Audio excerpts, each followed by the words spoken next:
Nu jā, redz, tā laikam tas dzīvē ir, kad kamēr tevi tā kā nepastum vai nepagrūž, tu tā īsti pats arī nedodies tajā lidojumā. Un tad vairāk apstākļu sakritība, gan tas, ka mēs skatāmies, kā efektīvi izmantot savus birojus. Biroju mums ir diezgan daudz, arī visā Latvijā. Mainoties un ejot laikam, mainās arī cilvēku paraduma un vajadzība pēc tā, kā darbu mēs organizējam. Un mēs nonācām pie secinājuma, ka mums ir būtiski svarīgi ātri strādāt. Un ļoti svarīgi ir, ka mēs ātri viens otru varam atrast, mēs varam atrisināt jautājumus. Tad faktiski šis temps. Tad, ja tu esi katrs sēž savā kabinetā, tad tas temps automātiski mazinās par to durvis vai sienu skaitu. Tas būtu tā kā viens tas stimuls. Otra lieta, mēs savā stratēģijā esam nodefinējuši, ka mēs esam inovāciju līderis. Un jo vairāk tu skaties uz vietām un lietām, kas rodās no jauna, jo tu saproti, ka arī tā vide, kur šīs idejas rodās, viņi ir savādāka. Tur nesēž kabinetos. Un tā mēs nonācām pie secinājuma, ka ja mēs gribam dzīvot un strādāt savādāk, tad arī tai videi, kurā mēs dzīvojam un strādājam, ir jābūt savādākai. Un tā papētot pasaules praksi, mēs atradām salīdzinoši jaunu biroju tipu, kas saucās Activity-Based Workplace.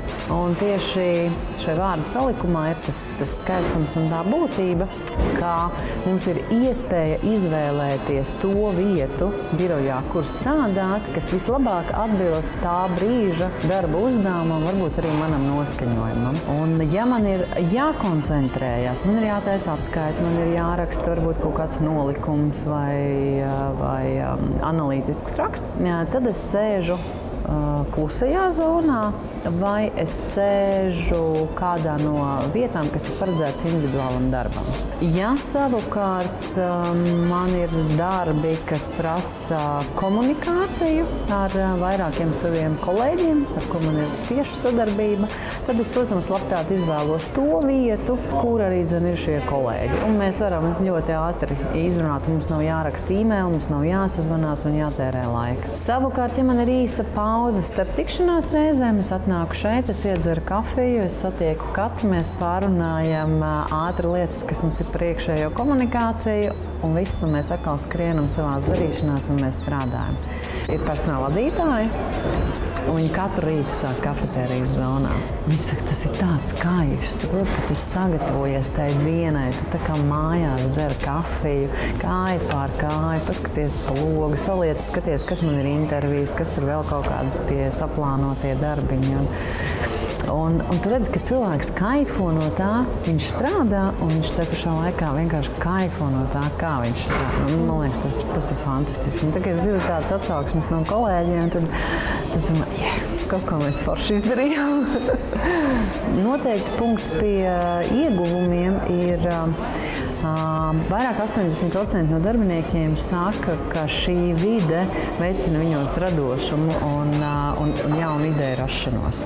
Un tās idejas, faktiski, kur tas skaistums, viņas rodās tieši tāpēc, ka šeit satiekās kolēģi, kas nestrādā vienā struktūra vienībā, jo nav vairs to robežu. Un tā ideja, līdz ar ko viņi var ātri iegūt arī virpuļu efektu. Mēs tikko sveicām mūsu bobslīstus ar lielisko uzvaru. Un burtiski tās bija 15 minūtes. Mums darbinieki bija šeit. Mēs varējām savus veicienus sagatavot un doties tālāk atpakaļ savos ikdienas darbos. Tā kā izstaigājot biroju, es domāju, šobrīd ir tikai 2 stāvi, bet mums ir plāns pakāpeniski pārveidot visus birojus šādā veidā. Jūs redzēsiet, ka vietas, kur mums strādāt, ir dažādas, un te pašā laikā ir kaut kādi vienojošie elementi. Kas tad nosaka, ka šis ir viedais birojs un nevis vairs kabinetu vai vienkārši atvērtais birojs? Tā ir būtiska atšķirība.